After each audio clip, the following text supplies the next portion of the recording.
Well, we're told in Matthew 24, verses 21, it says, "For then there will be great tribulation, such as has not been seen since the beginning of the world until this time, nor shall be. And unless those days were shortened, no flesh would be saved. Bingo. But for the elect's sake, those days will be shortened." And I that probably does take us into the Great Tribulation, perhaps that second half of the 7-year tribulation period. But what I want to suggest to you, because this dovetails back into the UFO, the aliens' infatuation, it's probably not a good word for our nuclear capabilities.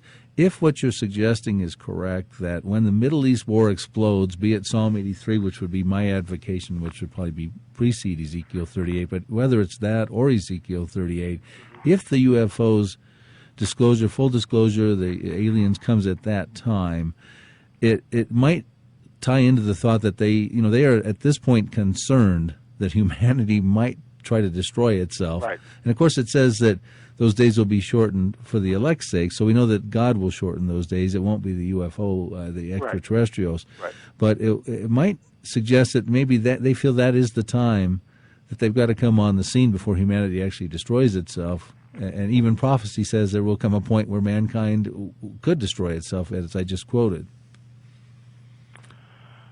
Well, I think that we are living in the days where we're going to see all this.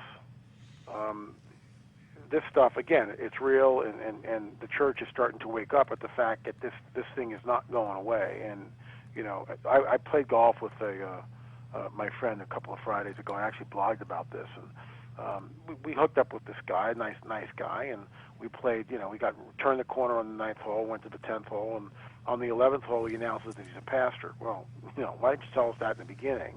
It's like, what are you trying to do here? So anyway, it's like undercover pastor. So I said, well, I am too. And we got into a conversation. What do you do? I write books, and this is what I do. And the moment I said Nephilim, he said, well, you don't believe it, that fallen angels had sex with the women. I said, absolutely. He said, that never happened. That can't happen. That's impossible. And he starts quoting scripture to me. And I realized that here's a guy that's been pastor of a church probably for 20 years, and he's a grand poobah, and everybody kisses this guy's ring. And I mean this with all due respect. And he went to a certain seminary, and he learned a certain thing. And I looked at him and I said, have you ever done a modicum of research on the subject? Do you have any idea what you're talking about here? That in the days of Noah, so it will be when the Son of Man returns. What differentiates the days of Noah that Matthew 24 states? And people are always saying, well, who are the sons of God? That's the $64,000 question. The Hebrew term is Benai Elohim. And Chuck Missler has done a great expose of that, as well as Dr. Thomas, M.D. DeHaan, countless people. Pember have looked at this passage, and it is Benai Elohim, and it always is angels. That's what it is. It is not the ungodly line of Cain marrying the daughters of Seth. That is a total torture of the text. But if you're taught that in seminary, and that's what you believe, because what it does, and then, of course, he gives me the classic one. We're told we'll be like angels. We're not given in marriage. Okay, what does that have to do with our sex organs? Nothing. No one ever says that that they're sexless. In fact, what we actually see in the book of Jude is what? The angels left their first estate and went after strange flesh. Thank you very much. It all fits together. And the moment we understand that the fallen angels did this, and also afterwards, which is when Joshua and Caleb go into the promised land, and who was in there again? The Nephilim. And what are they doing? They were giants. We're like grasshoppers in their sights. Why do you think the decree from the Most High God is to slay everybody in Jericho? They're hybrids. They're demonic fallen angel hybrids. That's why the decree. Otherwise, you do have a genocidal, homicidal, maniacal God. Right. You do. Mm-hmm. But if you don't know the Nephilim stuff, you look at that and you go, "This is the God I'm following. He's crazy. He's a homicidal maniac. Mm-hmm. Kill everybody, burn everything. The men, women, children, everything goes. Burn everything. Goats, animals, everything. Why? It's all tainted, genetically messed with by the fallen angels. What differentiates the days of Noah from any other time in history is the presence of Benai Elohim, the fallen angels. What are we seeing now? Why would Jesus warn us that? If it's not that, then what is it? Then what am I supposed to look at? Wickedness? Come on. There's, the Inquisition wasn't wicked. Hitler wasn't wicked. You see what I'm saying? You go back in history, it's like man has always been wicked. We always have violence and all the craziness. It's always been here. So what differentiates the days of Noah is the presence of the B'nai Elohim, the fallen angels manifesting on the earth. What are we seeing now, folks?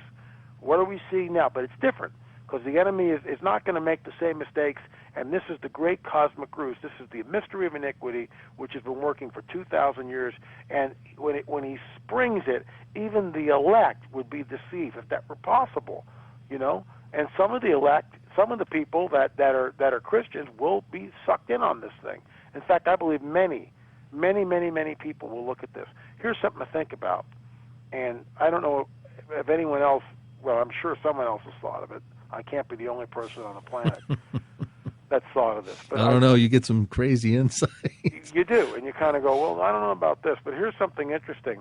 When Dr. Lear told us, I asked him, what do you think these implants are doing?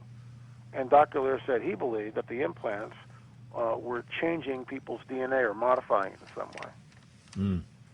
Well, there you have it right there. There you go. So what if these guys show up? It's a lot of what ifs, okay? What if these guys show up, and along with the prophecy of buy, sell, or trade, which we know is in there, right? Right. Which, it's like too many people are hip, right? I'm not going to take that's the mark of the beast, right? Okay, we all get that, right? But, if a nuclear war happens, these guys show up and they have a chip, and they say, not only will it have here where I'm going with this, not only will it have all your identification, which we desperately need for our New World Order, sound like Alex Jones here, for our New World Order, but and all your medical records, but what's great about this little chip that we're going to insert, it will change your DNA, so if you get sick, your body will heal itself, and it will expand your lifespan to 500 years, between 300 and 500 years. Guess what, Bill? Guess what? People will be lining up for that thing, and I don't care what they believe. You're absolutely right. And think about this. So you're suggesting that, and many of us believe what John was trying to describe 2,000 years ago in Revelation 13, where it says no man, rich, free, all of humanity for the most part, will be able to buy or sell unless they take a mark in their right hand or in their forehead. We suggested John was talking about a technology that probably exists today, a computer chip. He called it a mark. And, of course, this is more than just, biometric technology. This is actually a forced worship of the Antichrist, so it's much more deep than that. Mm-hmm. But you're suggesting it's an even more advanced technology that could be handed down to humanity through the alien connections. Is that what you're saying there? I am saying that based on the implants that Lear has taken out, what if, and it's a what if you were told that you could take a chip and live to 500 years old and be disease-free? Right. Be disease-free. Absolutely. And because this chip would correct your cells in your body at the onset of any disease. In other words, there'd be no more disease. When Lear looks at this, looks at the implants that are removed from people, the technology there is so far above anything we can even understand. We don't know what we're looking at. We don't know what we're looking at, and this is the problem. We've got, again, this truncated view of the universe, this truncated view of the angelic hierarchy. We know from the Book of Enoch, and I realize people go, the Book of Enoch, can't talk about that because it's not part of the canon. Well, before the canon was the canon, it was certainly read widely by rabbis. People quoted it. We quote the Book of Enoch and the Book of Jude and 2 Peter, and it's alluded to in 1 Corinthians. So before we, get all uppity about talking about the Book of Enoch, I mean, it's this narrow-minded, truncated approach to what's going on. We know that some kind of rebellion happened at some point with the fallen angels. We know that, but we don't know when it happened. And, proponents of the young earth, it had to be 6,000 years ago. So let me get this right. The angels were created, and 2 days later, a bunch of them rebelled. You see, it just doesn't make any sense to me. And, I'm going to have my opinion on this. And I think that the universe could be, in fact, a lot older than what people believe. But I believe that man is very, very new to the scene, which is why the enemy looks at this stuff and hates us. And we're told in the book of Enoch that when the fallen angels come, there's a quid pro quo, there's a trade, and the fallen angels give or show early man weapons. They're primitive weapons, but they're weapons, which of course implies technology. It shows them to see. In fact, the pronouncement of judgment that comes upon them is because of they're giving the secrets of heaven. They're not allowed to do that.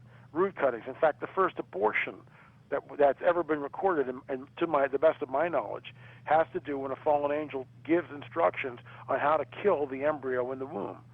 So, this stuff is malevolent, and it's all written right there in the book of Enoch, which is why I think, just from a historical viewpoint, we can at least appreciate what is written in that book.